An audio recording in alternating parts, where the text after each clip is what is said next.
Direwangi wong tuwo samo kawan-kawannya, Eko Sugiarto, 21 tahun warga Dusun 1 Desa Gading Jaya, Sungai Menang Oki mendatangi Rumah Sakit Bayangkara Polda Sumsel guna berkonsultasi atas luka tembak yang dialami di bagian kepala sebelah kirinya. Korban yang sehari-hari sebagai petani ini sudah mengalami kejadian tersebut pada tanggal 28 Maret liwat di tempatnya tinggal Sungai Menang Oki, di mana pelaku dari kejadian ini ada 4 uang, yaitu ST sama kawan-kawannya.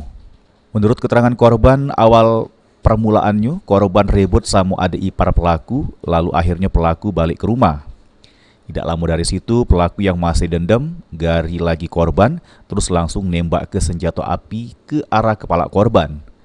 Beruntung pada waktu itu cuma pelor yang diletus ke dari senjata api pelaku, cuma nyerempet baik ke kepala korban sehingga ada bekas luka. Gara-gara saya itu ribut sama adik iparnya saudara Santi itu kan, si Senen. Saya gara-gara itu padi kan, itu padi saya itu.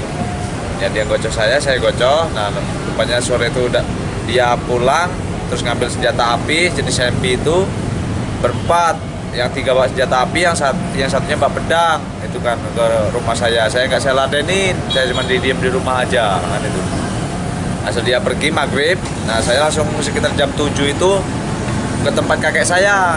Nah, saya minta perlindungan saya sana kan itu. Nah baru jam setengah 10 itu saya pulang lagi ke rumah sendirian. Pas saya tengah duduk di teras, tahu-tahunya tembak dari belakang itu. Itu yang nembak itu anggota polisi.